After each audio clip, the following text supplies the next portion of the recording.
కథావాణికి స్వాగతం. కథావాణి శ్రోతలందరికీ చెప్పాలని ఉందికి స్వాగతం. ప్రతి మనిషికి జీవితంలో అత్యంత అవసరమైన అతి ముఖ్యమైన లక్షణమైన సహనం గురించి ఈరోజు మాట్లాడుకుందాం. ఇంకా ఆలస్యం చేయకుండా అసలు విషయంలోకి వెళ్ళిపోదాం. 100 ఏళ్ల మనిషి సుదీర్ఘ జీవిత కాలంలో సుఖంగా, సంతోషంగా, శాంతంగా, ప్రశాంతంగా కాలం గడపాలంటే అతనికి ఉండాల్సిన ఎన్నో మంచి లక్షణాలలో సహనం ఒకటి. దీనికి ఓర్పు, ఓరిమి అన్న పేర్లు కూడా ఉన్నాయి. ప్రతి మనిషి జీవితంలో సహనశక్తికి ఉన్న మహత్తును తప్పక తెలుసుకొని ఉండాలి. ముఖ్యంగా ఈ కాలం పిల్లలు, యువత. ఈ మాటను ఎందుకు అంటున్నానంటే, ఈ రెడీమేడ్ కల్చరు, ఆన్లైన్ టెక్నాలజీ వచ్చాక, ప్రతి ఒక్కటి మేడ్ ఈజీ అయిపోయాక సహనం, వెయిట్ అండ్ సీ పాలసీ పోయి కష్టపడకుండా క్షణాల్లో పని అయిపోవాలి అన్న ధోరణి పిల్లల మెదళ్లలో బాగా పెరిగిపోయింది కనుక. కానీ మన పూర్వీకులకు ఈ తొందరపాటు, ఈ ఆరాటం ఉండేవి కావు. అందుకే పరిగెత్తి పాలు తాగటం కన్నా నిలబడి నీళ్లు తాగు, తృప్తిగా, హాయిగా, ఆనందంగా ఉంటుంది అని చెప్పారు.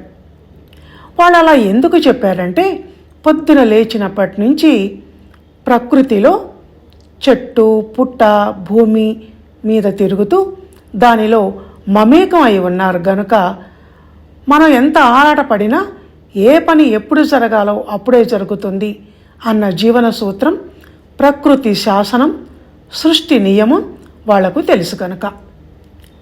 తిండి గింజలు కావాలంటే అదను చూసి విత్తు నాటాలి, అది మొలకెత్తాలి, పెరిగి పెద్దగా అవ్వాలి, దానికి బుజ్జి బుజ్జి కంకులు వేసి అందులో గింజలు ముదిరి కంకి పెద్దదవ్వాలి. అప్పుడు కానీ పంట చేతికి రాదు. ఒక పండు కావాలన్నా అదే పద్ధతి. పంట ధాన్యం కోసం 6 నెలలో, సంవత్సరమో వేచి ఉండక తప్పదు. అలాగే మనిషి పుట్టుక జరగాలంటే తల్లి గర్భంలో సూక్ష్మ రూపంలో ఒక బీజం పడి అది క్రమక్రమంగా రోజుల వారీగా, నెలల వారీగా పెరుగుతూ ముక్కు, చెవులు, కాళ్ళు, చేతులు వంటి బాహ్య అవయవాలు, గుండె, ఊపిరితిత్తులు, కాలేయము వంటి లోపలి అవయవాలు అన్నీ ఏర్పడి మానవ రూపం సంతరించుకొని ఈ భూమి మీద పడటానికి 9 లేక 10 నెలల సమయం పడుతుంది. అంతకాలం నేను ఆగలేను, ఇప్పుడే నా చేతిలో బిడ్డ ఉండాలి అని తల్లి అనుకొని ఓర్పుతో ఎదురు చూసే శక్తి లేక గాంధారిలా కడుపు మీద కొట్టుకుంటే జరిగేది గర్భస్రావం తప్ప ప్రసవం కాదు. దేనికి ఎంత సమయం కావాలి అన్న ప్రకృతి నియమాన్ని కాదనగల ఏ సైన్స్, టెక్నాలజీ ఇంతవరకు రాలేదు, ఇక ముందు కూడా రాదు. అలా కావాలంటే ప్లాస్టిక్ బియ్యం, రోబో బొమ్మలు ఇవే గతి మనకు. ఇక ఈ విషయం అలా ఉంచి మనిషి జీవితంలో సహనం యొక్క ప్రాముఖ్యత, ప్రాధాన్యత ఏమిటో దాని గురించి తెలుసుకుందాం. ఈ జీవితం ఒక సుదూరమైన ప్రయాణం లాంటిది. ఆ ప్రయాణంలో మనమంతా బాటసార్లం. మన ప్రయాణం ఎక్కడ ఏ మలుపు తిరుగుతుందో, ఎక్కడ ఏ ప్రమాదం జరుగుతుందో, దారిలో ఎవరెవరు మన మార్గంలో మనతో కలిసి ఎంతకాలం ప్రయాణిస్తారో, ఎక్కడ దిగిపోతారో, మళ్ళీ ఎక్కడ ఏ కొత్త వ్యక్తులు ఎక్కుతారో ఇవేవి ఎవరికీ తెలియదు. ఓ సినీ కవి ఈ మాటల్ని పాట రూపంలో రాశాడు.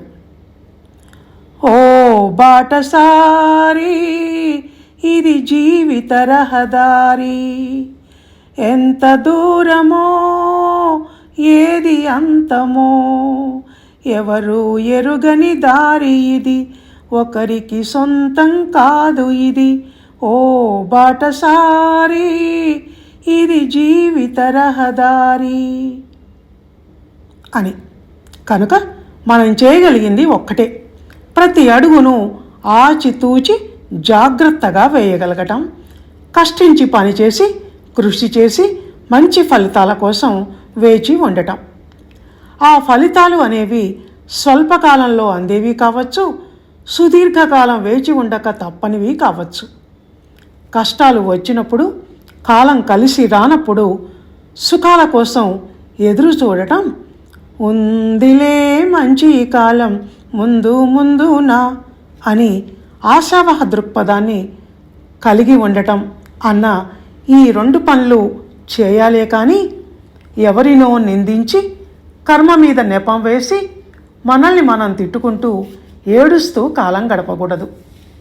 కష్టాలు మనకే కాదు, రాజులకు మహారాజులకు దేవుళ్లకు కూడా వచ్చాయి. రాజభవనంలో హంసతూలికా తల్పాల మీద పవళించిన రాముడు సీత కైక స్వార్థబుద్ధి కారణంగా 14 సంవత్సరాలు అరణ్యాలలో కటిక నేల మీద పడుకోవలసి వచ్చింది. రాక్షసులతో ఘోర యుద్ధం చేసి వాళ్ళని సంహరించి ఆ తర్వాత కానీ అయోధ్య చేరుకోలేదు. జూదం అనే వ్యసనం కారణంగా పాండవులు అంతే. అరణ్యవాసం అజ్ఞాతవాసం ముగించుకొని హస్తినకు చేరుకోవటానికి 13 ఏళ్ళు పట్టింది.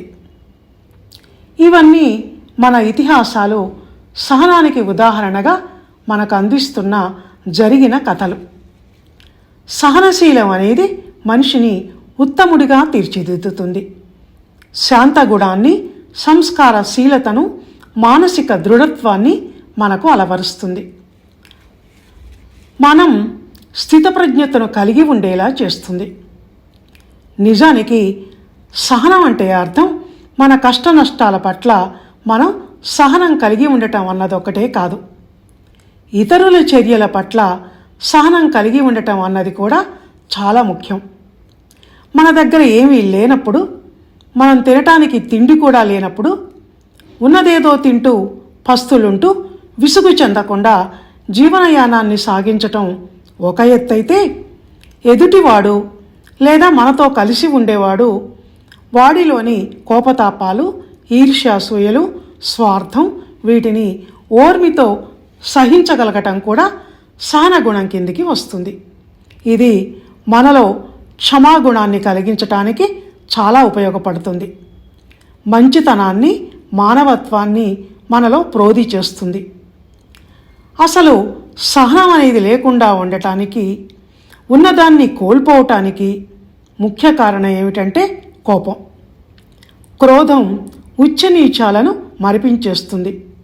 కోపం వల్ల కలిగిన ఆవేశం వల్ల మన నోటి మాటల మీద, మన చేతి చర్యల మీద మనకు అదుపు లేకుండా పోతుంది.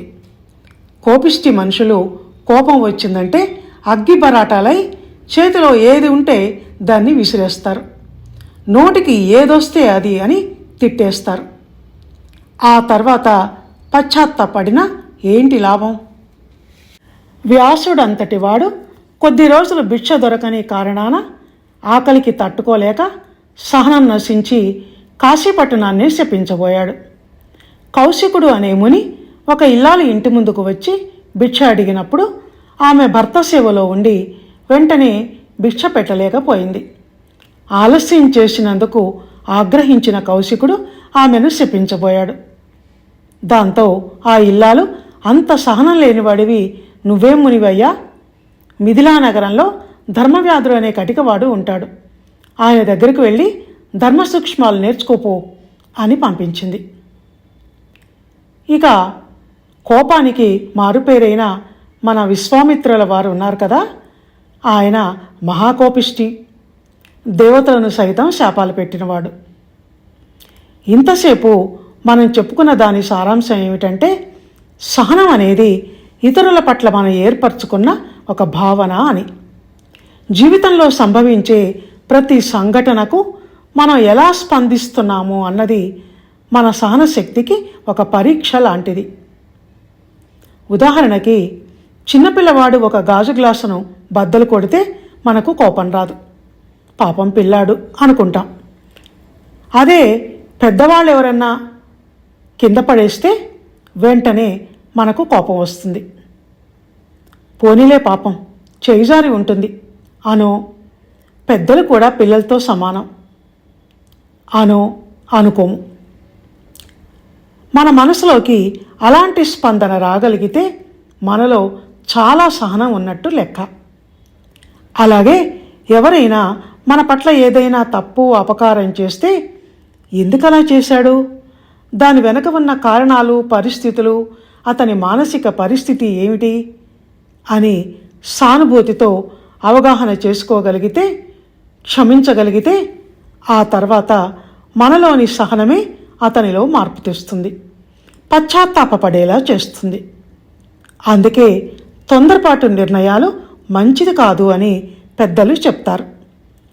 ఏ పని ఎప్పుడు జరగాలో అప్పుడే జరుగుతుంది, దానికి కొంత సమయం పడుతుంది. శిలను శిల్పంగా చెక్కడానికి శిల్పి ఒక్కొక్క ఉలి దెబ్బ వేస్తూ ఎంతో ఓపికగా దాన్ని చెక్కాల్సి వస్తుంది. అప్పుడే అందమైన శిల్పం తయారవుతుంది. దానికి కొంతకాలం పడుతుంది. అంతవరకు ఓర్మిని వహించాలి.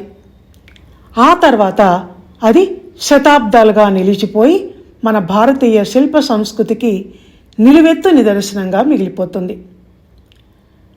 ఆ తర్వాతి తరం వాళ్ళు శిలలపై శిల్పాలు చెక్కినారు, మనవాళ్ళు సృష్టికే అందాలు తెచ్చినారు, శిలలపై శిల్పాలు చెక్కినారు అని మన దేశ కీర్తిని గీతంగా పాడి ప్రపంచ ప్రసిద్ధి చేస్తారు. ఏ పనికైనా ఓర్పు కావాలి. మంచి వ్యక్తిత్వాన్ని పెంపొందించుకోవాలంటే సహనం అనే గుణం భూషణం కావాలి. దానికి సాధన అవసరం. సాధనతో సాధించలేనిది అంటూ ఉండదు. ఆ సాధన ఎలా అంటే, ఎవరైనా ఏదైనా చెప్తుంటే వినే సహనాన్ని చిన్నప్పటి నుంచి అలవర్చుకోవాలి. అది లేని వాళ్ళు అర్ధజ్ఞానులుగానే మిగిలిపోతారు. ఇంకా ప్రకృతి మీద నమ్మకం, దేవుడి మీద నమ్మకం, విధి మీద నమ్మకం, ఆధ్యాత్మిక చింతన, ఇవన్నీ మనిషిని సహన గుణాన్ని కలిగి ఉండేలా చేస్తాయి. సహనం ఉన్నవారిలో సంయమన శక్తి కూడా అలవడుతుంది. ఆ సంయమనం అంటే ఏమిటో వచ్చే వీడియోలో మాట్లాడుకుందాం. ఎందుకంటే ఈ రెండు జంట పదాల లాంటివి కనుక. ఇదండి సహనం గురించి నేను చెప్పదలుచుకున్న విషయాలు. ఇంతవరకు ఎంతో సహనంతో మీరంతా నా ఈ మాటల్ని విన్నందుకు ధన్యవాదాలు.